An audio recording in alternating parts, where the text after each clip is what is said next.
All right.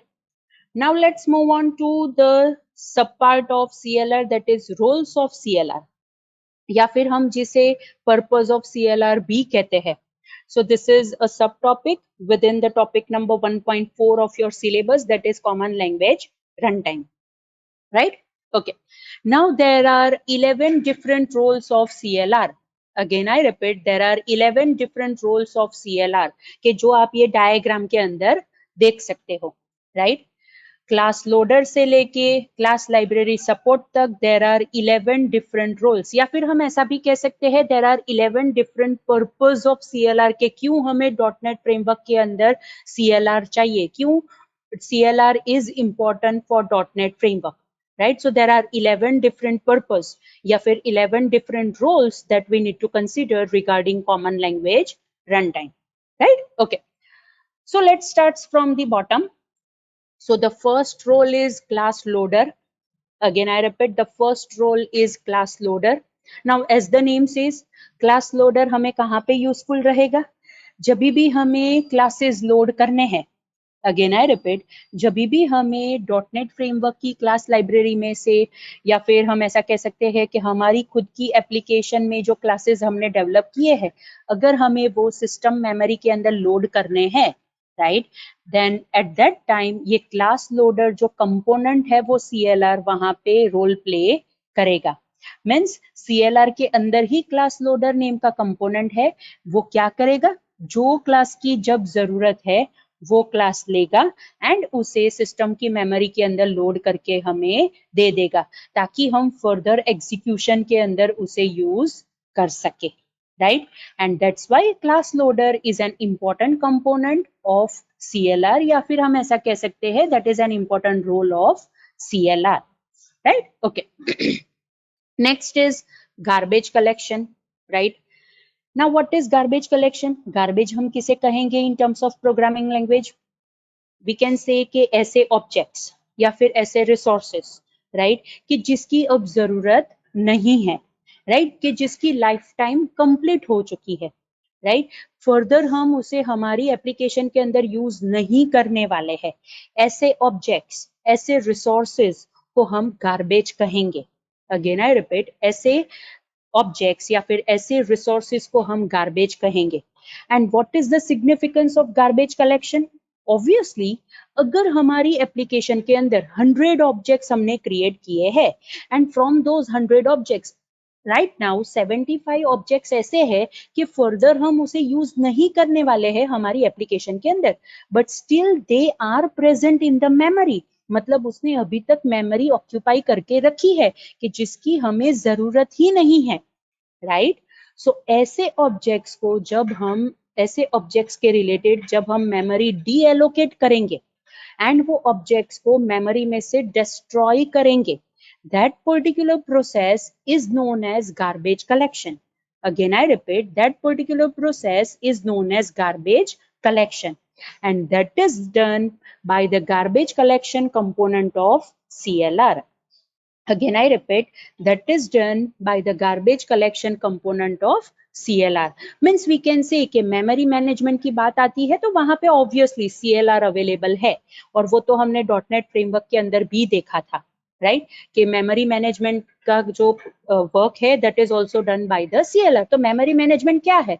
Obviously अगर कोई object create करना है उसे मेमोरी एलोकेट करो, अगर कोई ऑब्जेक्ट की जरूरत नहीं है, उसका लाइफ स्पैन कंप्लीट हो चुका है, तो उसे मेमोरी में से निकाल दो, मेमोरी डी एलोकेट करो एंड ऑब्जेक्ट को डिस्ट्रॉय करो, right? So that is the role of CLR and it is done by the garbage collection component, right? Okay. Next is MSIL to native compiler, right? Again I repeat, next is MSIL to native compiler. Now what is this MSIL to native compiler? अभी again हमने अभी देखा कि MSIL to native compiler क्या है, right? जब भी MSIL code आता है, राइट, एंड उसे एग्जीक्यूट करने की बारी आती है तो वो नेटिव कोड के अंदर उसे कन्वर्ट करता है, और वो कंपाइलर भी CLR के अंदर ही अवेलेबल है. Again I repeat, MSIL code को लेके नेटिव कोड के अंदर जो कंपाइलर कन्वर्ट करता है that is JIT compiler, right? So वो कंपाइलर भी CLR के अंदर अवेलेबल है. That's why This MSIL to native compiler is also considered as one of the component of CLR. या फिर हम ऐसा कह सकते हैं it is one of the role of CLR because CLR के अंदर though there is a JIT compiler, right? That is just in time compiler होता है कि जो ये task perform करता है, right? And obviously ये MSIL क्या है? Manage code है. मतलब ऐसा कोड है कि जो हमने CLR को ध्यान में रख के ही बनाया है, तो obviously CLR को समझ में आएगा, right? So that's why MSIL code को लेना और उसे नेटिव कोड में कंपाइल करना, राइट, कन्वर्ट करना, वो रोल भी CLR का है. And within CLR that compiler name क्या है? वो कंपाइलर का नेम क्या है? दैट इज JIT कंपाइलर, और we can also say it as a just in time compiler, right? Okay, alright. Now another role of CLR is code manager, right? As the name says it is a code manager, मतलब code को manage करने का काम कौन करेगा? Code manager component या फिर code manager role, right? अब ये कोड मैनेजमेंट के अंदर क्या आता है? अगर हम कोड मैनेजमेंट की बात करें तो वहां पे अगर हमें कोई पर्टिकुलर एप्लीकेशन को एग्जीक्यूट करना है तो वो एग्जीक्यूशन के रिगार्डिंग जो जो एस्पेक्ट्स की जरूरत है इन टर्म्स ऑफ कोड, वो सारे एस्पेक्ट्स को अच्छी तरह से वो मतलब एग्जीक्यूट करता है, अच्छी तरह से वो कंसीडर करके हेल्प करता है ताकि हम कोड को मैनेज कर सके, राइट? फॉर एग्जाम्पल, अगर हमें कोई कोड को एग्जीक्यूट करने की जरूरत है तो वहां पे मेमोरी मैनेजमेंट की जरूरत है, तो उसके रिलेटेड जो सर्विसेज है वो कोड मैनेजर के अंदर अवेलेबल है. फॉर एग्जाम्पल, अगर हमें कोई एप्लीकेशन एग्जीक्यूट करने की जरूरत है जिसके अंदर हमने थ्रेड का यूज किया है, तो ऑब्वियसली उसके रिलेटेड भी सर्विसेज की जरूरत है, तो वो सर्विसेज कोड मैनेजर के साथ अवेलेबल है. सिक्योरिटी मैनेजमेंट के रिलेटेड जो सर्विसेज है वो भी कोड मैनेजर के अंदर अवेलेबल है. इन शॉर्ट, जो भी हम सिस्टम सर्विसेज की बात करें कि जो प्रोग्राम एग्जीक्यूशन के रिगार्डिंग जरूरी है, एप्लीकेशन के एग्जीक्यूशन के रिगार्डिंग जो भी एस्पेक्ट जरूरी है, वो सारे एस्पेक्ट्स के रिगार्डिंग जो भी सिस्टम सर्विसेज की जरूरत है, वो सारी system services is available with in code manager component, right? Okay, now ऐसा कोड कि जो CLR को टारगेट करता है, that is manage code, right? Obviously वो हमें पता है, एंड बिकॉज ऑफ दैट हम ऐसा कह सकते हैं that we are getting a very useful feature. And वो फीचर कौन से है? Cross language integration, cross language exception handling, versioning, security, deployment support, debugging, right? ये जो सारे जो बेनिफिट्स है या फिर हम ऐसा कह सकते हैं कि ये जो सारे फीचर्स है, this features are also possible because of this code manager. What is cross language integration? मैंने अभी अभी आपको बताया कि आपकी एक ही वेबसाइट है, तो एक वेबसाइट के अंदर अगर 2 डिफरेंट पेजेस है तो एक पेज आप डेवलप करो VB लैंग्वेज के अंदर, दूसरा पेज डेवलप करो C# लैंग्वेज के अंदर, कोई फर्क नहीं पड़ता है, राइट? वो आपको इस हिसाब से भी डेवलप करने की परमिशन देगा बिकॉज उसके रिलेटेड सर्विसेज अवेलेबल है, right? So that is cross language integration feature which is available because of this code manager component of CLR. Next is cross language exception handling. Obviously अगर VB language में exception raise होती है तो उसे अलग वे से handle होता होगा. C# language में अगर exception raise होती है तो वो अलग वे से handle होती होगी. देन टू, एक ही वेबसाइट के अंदर हमने 2 डिफरेंट लैंग्वेजेस का यूज करके पेजेस डेवलप किए हैं, बट वहां पे अगर एक्सेप्शन रेज होती है then that is also handle by this code manager, मतलब उसके साथ उसके रिगार्डिंग सर्विसेज अवेलेबल है, right? So that is the very important thing you need to consider regarding this code manager. And हम जो ये CLR की बात करते हैं, this CLR is written, right? मतलब ये जो CLR है it is written in C language, and obviously that C language is not the general C language की जिसकी हम बात करते हैं.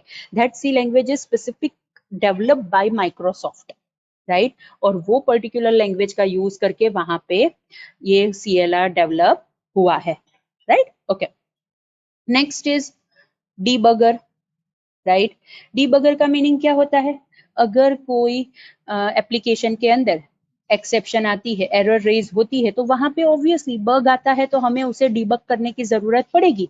सो वो डीबगिंग के रिलेटेड रन टाइम पे जो जो चीज की जरूरत है वो सारी चीज किसके अंदर अवेलेबल है? Obviously it is available within the debugger component of CLR, and that's why we can say that is also one role of CLR, the one role that is played by the CLR, right कि अगर हमें debug करने की जरूरत है, debugging का meaning क्या होता है? ओके, डीबगिंग का मीनिंग ये होता है कि स्टेप बाय स्टेप हम एग्जीक्यूट करके देखते हैं कि कहाँ पे एक्सेप्शन है, कहाँ पे एरर है, दैट इज डीबगिंग, राइट। अगर हम स्टेप बाय स्टेप एग्जीक्यूट करते हैं, इसका मीनिंग क्या होता है? हम वहां पे ब्रेक पॉइंट रख के देखेंगे, वॉच विंडो के अंदर देखेंगे, या फिर हम ऐसा भी कह सकते हैं स्टेप इन स्टेप आउट करके भी देखेंगे, right, that is with the help of F10 and F11 की, राइट। जैसे जैसे हम F10 F11 की प्रेस करते जाएंगे, स्टेप इन स्टेप आउट होगा और स्टेटमेंट बाय स्टेटमेंट हमें वो वहां पे एग्जीक्यूट करके देगा, ताकि हम वहां पे बग फाइंड कर सके, and that particular thing is possible with the help of this debugger component of CLR, or we can say that the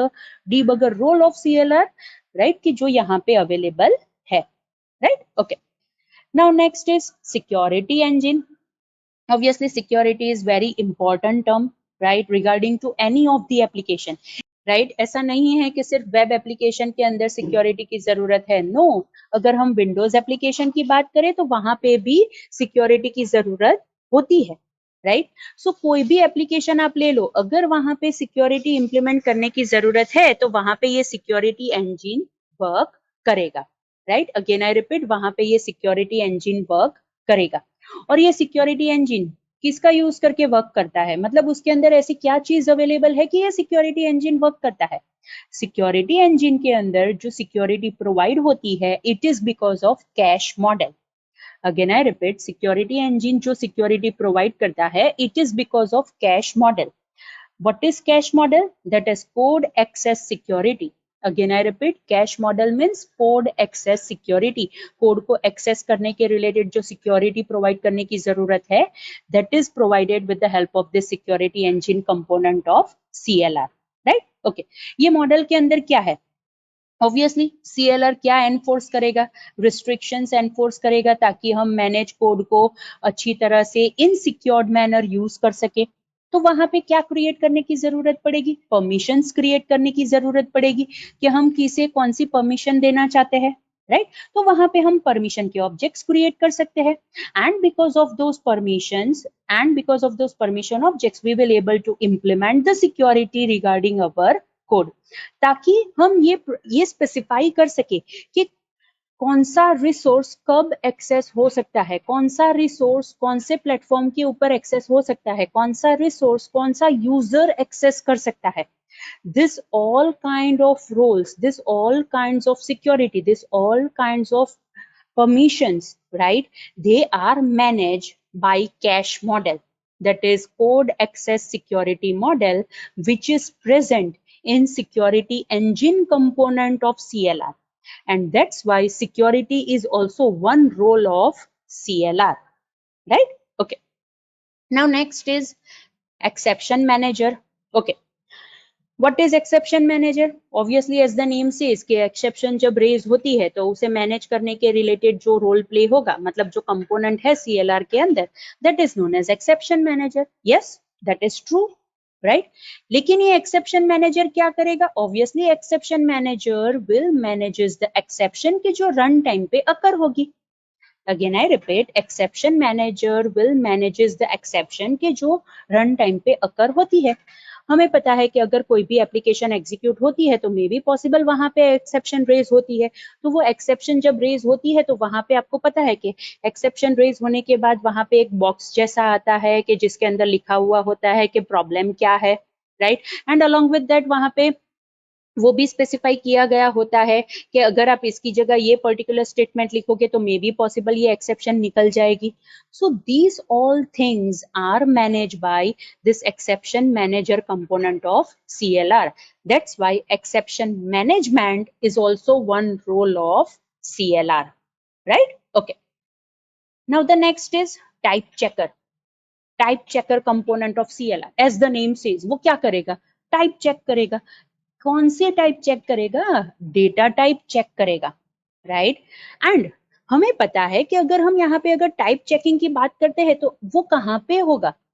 obviously जब हम कोई एक वैल्यू को दूसरी पर्टिकुलर मतलब एक वैल्यू को दूसरे टाइप के अंदर कन्वर्ट करने जाते हैं, राइट? तो वहां पे टाइप चेकिंग की जरूरत होती है बिकॉज वो दोनों डेटा टाइप्स कंपैटिबल होनी चाहिए, तो हम वहां पे वो वैल्यूज को कन्वर्ट कर पाएंगे। अगर हम नैरोइंग कन्वर्जन करते हैं, नैरोइंग कन्वर्जन का मीनिंग क्या होता है? बड़ी डेटा टाइप में से हम वैल्यू को छोटी डेटा टाइप में कन्वर्ट करते हैं, तो obviously narrowing conversion should not be allowed because वहां पे वैल्यू ट्रंकेट हो सकती है, राइट? सो यहाँ पे टाइप चेक करने की जरूरत पड़ेगी कि ये जब कन्वर्जन होता है तो वहां पे नैरोइंग कन्वर्जन नहीं होना चाहिए, दोनों डेटा टाइप्स कंपैटिबल होनी चाहिए, right? So that checking is done by this type checker component of CLR. Okay, if there is a widening conversion, तो वहां पे इतना प्रॉब्लम नहीं आएगा बिकॉज वाइडनिंग कन्वर्जन के अंदर क्या होता है? वाइडनिंग कन्वर्जन के अंदर जो वैल्यू होती है of the smaller data type is converted into the value of larger data type, तो वहां पे ऑब्वियसली ट्रंकेशन नहीं होगा, तो वहां पे कोई भी ज्यादा चेकिंग करने की जरूरत नहीं है, बट स्टिल वहां पे टाइप चेक होती है कि दोनों डेटा टाइप्स कंपैटिबल होनी चाहिए, right? So that's why this type checker is also one important component of CLR, right? And that role is also played by the CLR, right? Okay. Next is thread support, right? हमें पता है, okay, what is thread? Thread को हम ऐसा कह सकते हैं, it is a lightweight process, right? Simple terms में अगर हम thread की बात करें then we can say it is a lightweight process. What is process? Right? अगर हम process की बात करें then what is process? We can say that process is the program which is in execution. मतलब अगर प्रोग्राम एग्जीक्यूशन मोड में है then but that particular thing is treated as process, right? So अगर हम thread की बात करें then we can say it is a lightweight process, मतलब हम प्रोसेस की अगर हम स्मॉलर पार्ट्स के अंदर उसे डिवाइड करें then it is treated as thread, so that's why we have considered thread as a lightweight process. And process क्या है? अगर हम कोई प्रोग्राम को एप्लीकेशन को एग्जीक्यूशन मोड में ले जाते हैं then that particular thing is treated as process, right? Okay, so dot net के अंदर थ्रेड सपोर्ट भी अवेलेबल है, मतलब वहां पे मल्टीपल थ्रेडिंग सपोर्ट भी अवेलेबल है with in our application and it is because of this thread support component of CLR and that role is also played by the CLR, right? Okay, now the next component is COM marshaller, right? What is COM? Component object model, right? So अगर हम COM objects के बीच में communication करना चाहते हैं within our application, right? So वहां पे हम ये कॉम मार्शलर कंपोनेंट का यूज करेंगे। Now what is the scenario? For example अगर आपको डॉटनेट के अंदर मतलब विजुअल स्टूडियो के अंदर जो टूल बॉक्स के अंदर जो कंट्रोल्स है वो आपको अच्छे नहीं लगते हैं, राइट? वेल एंड गुड, वो आप मत यूज करो, काम करो, जो भी टूल किट्स अवेलेबल है ऑनलाइन डाउनलोड करो और उसे आपके टूल बॉक्स के साथ कनेक्ट कर दो, वो भी आप यूज कर सकते हो। It is not like that कि वही कंट्रोल्स के जो टूल बॉक्स के अंदर अवेलेबल है आप अपनी एप्लीकेशन डेवलप करने के लिए यूज कर सकते हो, नो। अगर आपको वो कंट्रोल्स नहीं अच्छे लगते हैं don't use those controls. What you can do, you can download the toolkits that are external to .NET framework, that are external to Visual Studio. Download करो, टूल बॉक्स के साथ उसे अटैच करो और वो कंट्रोल्स यूज करो। So obviously, those controls are not the part of the .NET framework. Those controls are not recognizable within .NET framework. फिर भी हम उसके अंदर use कर सकते हैं, and it is because of this COM marshaller component, right? वो जो compatibility वहाँ पे provide करने की जरूरत है, that compatibility is provided by this COM marshaller component of CLR, right?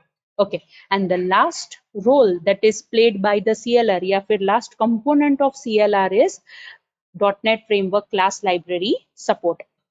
Obviously, अगर हम कोई भी कोड लिखते हैं, कोई भी एप्लीकेशन डेवलप करते हैं तो उसके अंदर from the first step within the application to the last step within the application we are using the class library that is given by the .NET framework, we are using the class library that is present within the .NET framework. So अगर हम application develop करते हैं तो वहां पे class library support चाहिए ही, तो ही हम कोई भी एप्लीकेशन को डेवलप कर पाएंगे, राइट? एंड वो सपोर्ट भी CLR के अंदर अवेलेबल है। अगेन आई रिपीट, वो सपोर्ट भी CLR के अंदर अवेलेबल है, and that is a very important thing you need to consider over here regarding CLR, because अगर हम यहाँ पे क्लास लाइब्रेरी सपोर्ट प्रोवाइड नहीं करेंगे तो ऑब्वियसली हम .NET फ्रेमवर्क के जो क्लासेस है वो यूज नहीं कर पाएंगे, right? Okay, so these are the 11 different roles that are played by the CLR, और more precise हम ऐसा भी कह सकते हैं कि these are the 11 components of CLR, right? कि जो हमारी एप्लीकेशन डेवलपमेंट से लेके एग्जीक्यूशन से लेके डिप्लॉयमेंट तक हमें काम लगेंगे, right? Alright, so that is all about the CLR. Okay, so topic number 1.4, that is common language runtime, is completed over here, right? Okay.